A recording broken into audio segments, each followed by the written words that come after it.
Hello and welcome to your weekend mini nerve. I am your host, Maureen Callahan, and this is a first for us at the mini. We are doing fashion. We're doing a mini fashion red carpet judge, jury, and executioner, metaphorically. And for this one, her first time at the mini, but someone you guys know and love will be joining us for our little jaunt over to the woodshed. Kinsey Schofield of Kinsey Schofield Unfiltered, a must subscribe. If you haven't subscribed already, go over there. You're going to get the best and the most insider information any American journalist can offer you about what's going on with the royal family. Kinsey, welcome. I'm loving that you're popping my mini nerve today. Thank you for having me. Oh my God. Thank you for coming on. Now, first of all, before we get to the red carpet, I saw this like half an hour before you and I were going to talk. And I said, we have to address this with Kinsey. It's like a mini Justice League, just a mini Justice League matter of on the agenda, then we can dispense with it. According to the latest, this online site I hadn't heard of before, but apparently it's like a legit deal. It's called Ranker, and regular people go to vote on all things pop culture. They say they have over 1.5 billion rankings to date. So anyway, their latest poll has Meghan Markle blowing by one Sean Diddy Combs to claim the top spot as the most disliked celebrity of 2025. She has a runaway lead with 46,671 votes to Diddy's mere 27,253 votes. And, you know, Diddy cannot win for trying. Okay, first, Luigi Mangione upstages him in jail in Brooklyn between GoFundMe, money's collected between fan mail, and then now Meghan, Kinsey, look, how much baby oil does a guy need to spread around and lube people up with before he can win in life? You and I had this discussion earlier this week. Overexposure can be more damaging than scandal. Diddy accused of horrific crimes, but largely out of sight. His absence keeps public anger from boiling over. Meghan Markle, on the other hand, seems to lean into the spotlight even when she knows she's polarizing and disliked. There's a sense that she just refuses to give audiences a break. And when someone keeps inserting themselves into headlines despite their unpopularity, the public starts to feel fatigued, even resentful. Sometimes the smartest PR strategy isn't another photo op or podcast launch. Disappearing is the best PR move. Kinsey, you should do like one of those masterclass, online courses and just like include this. Just include this as like a subset of all the wisdom you have to impart. Now, on to the main event. The Academy Museum Gala was held last weekend, October 18th, 2025. I've never heard of this. I don't know what it's about. I don't think most people know what this is about, but a ton of stars turned out, and wow, were there some real fashion choices made. First up, speaking of people who've been inserted into our lives, Leslie Mann, Judd Apatow's wife, and their daughter, Maud Apatow, who, again, another Nepo baby, does not seem to have a singular talent, but she's being shoved in our faces. And I chose this to begin with because watch this weird handling. This goes to show you just how weird the machinations are of trying to launch a Nepo baby, okay? This is a mother and a daughter attending this event together. Now, Leslie Mann is off to the side while a handler brings Maud, who is wearing a Prada gown that I don't think Prada's ever the best really for a red carpet. I love Prada. I just don't think they're red carpet. And then brings Maud over to her mother so they can pose together, even though Leslie was already there, feet away from her daughter. But we have to have a handler, an intermediary, bring these two together and pose them on the red carpet. Kinsey, what is this? Are you not going to recognize your mom? are you not going to recognize your mom on the red carpet? Like, well, that was the funniest part to me watching the handler take her from point A to point B, as if she's not going to look over and be like, those polka dots, definitely my mom. Yeah, that dress, who doesn't love a Nepo baby in a Pac-Man dress? I was just waiting to see a little Pac-Man, across the odd I love that. pattern there.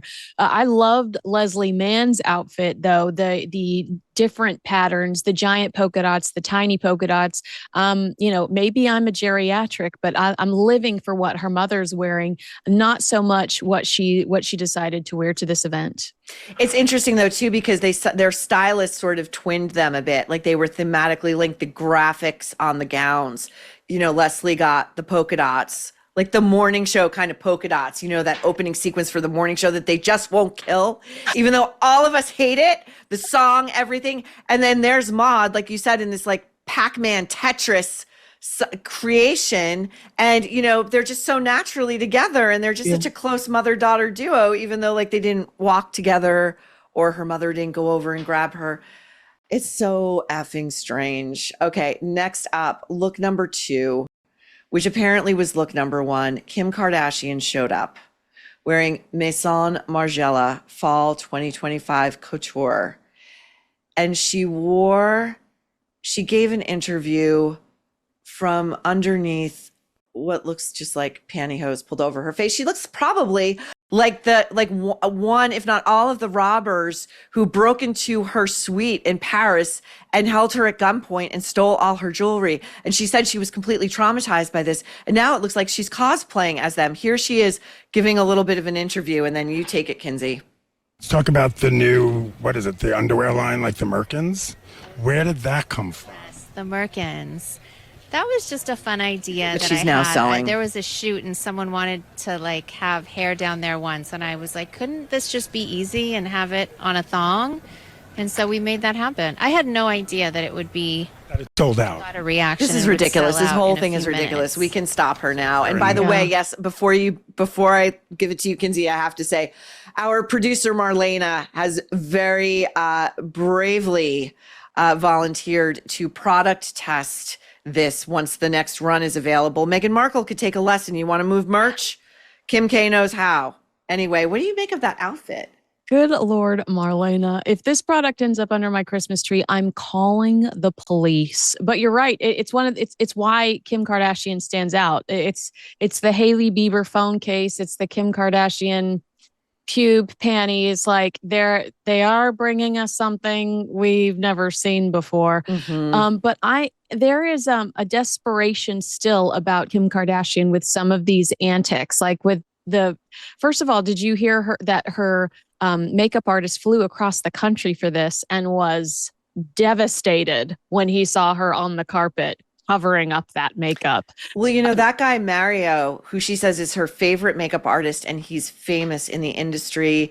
He's extremely he's really good looking, and he has his own line of makeup called By Mario, which I love. I love his nude lipstick. I have to say, Mario, a lot of your cosmetics, they break. My lipstick broke in two. And when I was talking to Tim, the celebrity makeup artist, and told him this, he said, yeah, that line has a problem. Their cosmetics often break apart. Mario, attend to thyself. But yes, he and his friend or fellow team member went on Instagram to say they were totally cool with having done Kim Kardashian up like the Mona Lisa with that level of detail. And then at the last minute, she shows up on the red carpet covered like that, which has, by the way, I think societally, politically, religious kind of very creepy undertones for women. I just, I think culturally she's not as relevant as she used to be. Thank God Ryan Murphy keeps giving her work, because I'm not interested in her. Then comes Bianca the clone. And now most of the headlines that are attached to your name are just basically comparing you to your ex-husband's new wife, who looks exactly like you, dresses exactly like you. Kim Kardashian does not do it for me anymore. I used to buy everything she was selling, definitely not the pube panties, but she just doesn't interest me anymore. And unfortunately, now she's competing with headlines against her 12-year-old daughter, who looks like she's on the verge of 27 years old. It's so grim what's happening with Northwest. I mean, I was never a fan of Kim's. I was never a fan of the Kardashians. I think Kris Jenner is a mistress of the dark arts. Then I am never going to take you through my closet and show you all of my clothing and accessories I own that they used to own because I have too much. It's okay. I still love you, Kinsey. Okay, no judgment. No judgment. By the way, though, you made such a great point. You know, Bianca Censori, Kanye's hostage / wife, that's sort of her look. And she used to imitate Kim, and then Kanye started parading her around to erase her identity. And now Kim is imitating Bianca. It's very dark. It's all very dark. But we must move on. We digress. There are other people on the red carpet to get to. Now we're going to take a look at Rose Byrne, the Australian actress who I think is great. I love Rose Byrne. I think that she should be a far bigger star than she is. Here she is. She's got a movie coming out, by the way, that has a lot of great advanced word about it called If I Had Legs, I Would Kick You. I think I have that title right. But I think her stylist did her dirty with this look. This is a beautiful, fit woman who has been swallowed up in animal print. It's Celine, but she's still swallowed up in animal print. Look, I love 101 Dalmatians. I would have loved this outfit even more or at all if she accessorized with like a hot pink or a red shoe or some sort of poppy handbag. So it looked like more of an artistic decision, but she does get lost in the print. And she is such a beautiful woman that you do feel like it was a missed opportunity. Yeah, you know, she could take a note from Carrie Russell and her stylist. I think they're very similar, very talented actresses, delicate features, small boned. Carrie knows how to dress. Her looks never overwhelm her on the red carpet. Rebecca Hall in Tom Brown. This look is so like, it feels, I get it. It's surrealist. It's like, it feels like a little bit like if Marcel Duchamp went into fashion, but there's also, I've seen this before, by the way. Who did this before? Kinsey, somebody did this before, like the idea of the breasts being exposed. Was it Rose McGowan at the MTV Awards and gold? Was it a gold-plated chest, Rose McGowan on Marilyn Manson's arm at the MTV Awards? Is that no? what? Those were like it was like almost lariats. Okay. Long across her, but it was a similar, like what they call trick of the eye design. But regardless, what do you make of this look? Are you pro or are you con? Artistically, I'm okay with this. It's different and I can appreciate that, but I would also double check to make sure that bust isn't missing from the Louvre. Oh my God, I'm obsessed with the Louvre break-in. Obsessed with it. We'll talk about it on a future edition of The Nerve. Okay, Charlie XCX wearing Saint Laurent. You know, again, I feel like her stylists and her team, they did her dirty. They were going for edgy, but she looks unwashed. She looks unwell. And that looks like a giant collection of hefty bags sewn together by a Project Runway contestant who is on their way out the door. What do you make of it? Do you think that Chris Horan is a secret Taylor Swift fan? And this was some undercover revenge after hearing Actually Romantic. Chris was like, I am going to do her dirty. And this is in honor of Taylor Swift. Yeah, I mean, it's October, so being spooky is in. But if someone told me that was a hefty bag, I would believe them. I would not question it for a second. Is Chris her stylist? Yeah. If you want the best food for yourself, your family, and your kids, it's still difficult because labels can be misleading. Seed oils, additives banned in Europe, and even endocrine disrupting chemicals like microplastics and heavy metals contaminate our foods. Introducing Olive. Olive is the clean living shortcut on your phone. 100% independent, credible, transparent. No brand pay to play. A simple scan on Olive looks beyond macros and marketing to flag ultra processing, additives, seed oils, and contaminants with a comprehensive database that you can trust. Proof, not promises. Olive recently completed the largest independent baby food study ever, 300 plus products tested for lead and arsenic in ISO accredited labs. Real tests, real results. Moms, has your baby's food been contaminated with lead? Simply scan with Olive to find out. If you are frustrated by reading confusing food labels and ingredients you can't even pronounce, try Olive. Listeners of The Nerve get an exclusive 7-day free trial. Try Olive. Scan your pantry. Make sure you're feeding your family the very best. Download Olive now in the App Store. Olive, 100% independent, credible, transparent. Scan, swap, exhale.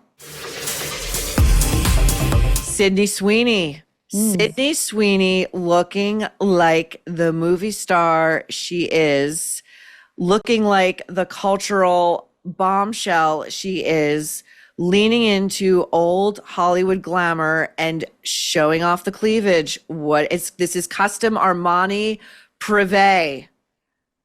What do you think? Sydney Sweeney continues to do the Lord's work. I love that she is sexy. I mean, we just talked about, the idea of looking like you're in trash bags or your dress is too big for you. Sydney Sweeney is embracing this bombshell gossip Healthy. about her. She looks healthy. Yeah. She looks like she enjoys having a burger. Yeah. And she looks like she enjoys being rich and famous and beautiful. And wow, that's refreshing. And you That's know what? refreshing. And then when somebody whistles at her on the street, she might wink at you. Like she's a good time girl, and I'm loving it. She might wink at you rather than file a police report. Exactly. And then take to Instagram. Now we have got this is a different event, but this showed up in my algorithm, and I knew. Oh, no. I knew this is Alexander Skarsgard, who is allegedly 49 years old, at the London Film Festival for his new film Pillion. No one's going to go see it. This look is, I've never heard of this. Ludovic de Saint-Cernin, Autumn Winter 2025, stylist Harry Lambert. Kinsey, you take this. What in the Chippendales, Thunder from Down Under is this shit? When I saw this, I was so concerned when I saw this outfit that I kept looking at the step and repeat to see, is it sponsored by OnlyFans? Is it sponsored by, is it sponsored by some adult toy company? That is what I thought based on the outfit. Dress for the job you want, guy. I could not process this at all. Like, what the hell was he thinking? It's so strange too, because you have to think about the multiple fittings, like the deliberation that goes into a look like this, right? The multiple fittings, making sure that those armholes are just like completely vacuumed underneath his armpits, which must be waxed for something like this. And then the arms are completely waxed for sure. And there's body makeup, and there's like, some glistening gloss on them. And then you've got the tie and then like the leather pants. I mean, he looks like a high-end gigolo. Yeah. Like a high-end Eurotrash gigolo. I wanted to shove a $5 bill down his pants. I'm not going to lie. I would have done it. I loved him in True Blood, so I might have done it if I saw that in real life. But I'm okay if I never see it again. I feel like this was a poor decision. Could you imagine like the people in those fittings in like the ateliers or whatever needing to keep a straight face, going like, yeah, man, this looks amazing on you. You're fucking so killing it. You look great. You're gonna Okay. No, thank you. And it goes to show you, by the way, how like little like of their own actual taste or style or self-confidence these people actually really possess, because anyone with two brain cells to rub together would be like, you guys are fucking with me and I'm out of here. I'm going to make sure you never work in this town again. Yeah. Is this punked? Am I being punked? Here is Jennifer Lawrence wearing Dior, if you can believe it. Fashion is dying as well.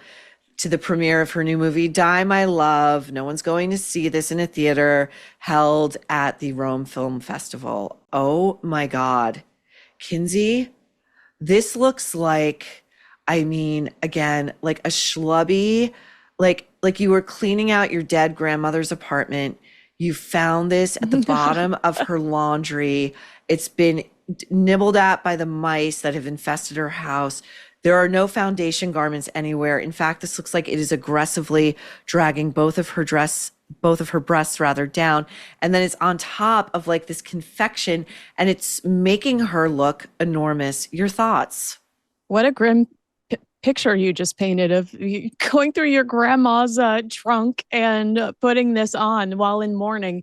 Yeah, I mean, a tight cardigan could have saved this outfit. This is the red carpet mullet for me. Minivan mom up top, ballerina bottom. I rebuke this. I do not receive that. Do not speak that over me. I hate this outfit so much. Get behind me, Satan. Yeah. And by the way, minivan moms, like, they dress better than that to go to the grocery store, you know? True. All right, our last one, and I saved the best for last because I love this guy. This is a dying kind of individual actor who takes acting extremely seriously. Extremely. Now, before we get to his look, I went and pulled this up. I went looking for the right clip because he was the subject of a New Yorker profile. It was very lengthy. And in it, he talked about his dedication to the craft and just about everybody who worked with him on his very popular, critically acclaimed television show was like, we cannot stand this guy. We're all great actors and none of us behave like this. And then he shows up on red carpets in curious manners. But anyway, let's listen to this guy talk about acting as if he split the atom, as if he then like cured Alzheimer's and cracked the code to like eternal earthly life all before breakfast. Jeremy Strong, bane of actor Brian Cox's existence. I give you Jeremy Strong talking about his role on Succession. I'm a student, I think eternally, really, and you're trying to absorb visceral clues from anywhere you can. Here's Jeremy Strong on the red carpet at that same gala in LA, that museum event, whatever. Take a look at what he's wearing. It's Loro Piana.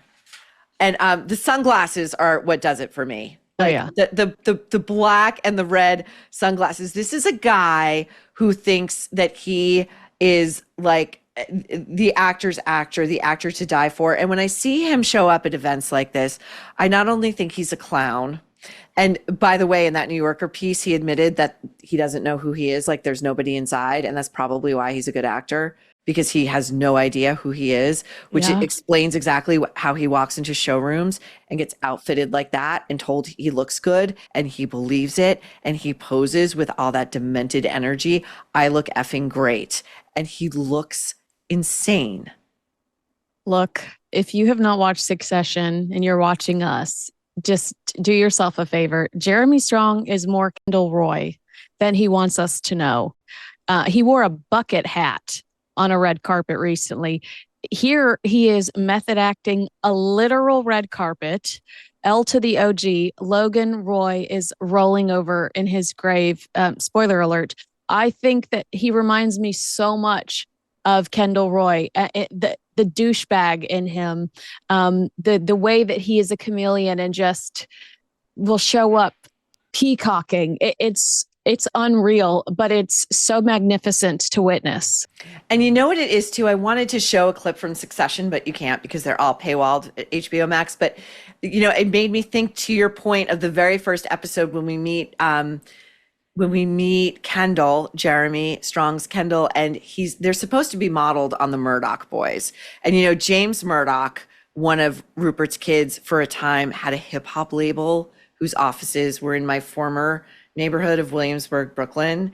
And so we see Kendall in the back of a chauffeured car, like a town car, in the very first episode when we meet him, and he's like jamming out to his hip hop tunes, he's like really street, and he's like unboxing his it's like, Beastie Boys. Isn't it Beastie Boys? Is it the Beastie Boys? Yeah. And then he's unboxing like the limited edition Yeezys. He like got at Supreme downtown, and he's like talking to his driver like, "Hey bro," like he's like, it's like, that's Jeremy Strong. That's Jeremy Strong. He is desperate to be cool, and the people who are desperate to be cool are never cool. Meghan Markle.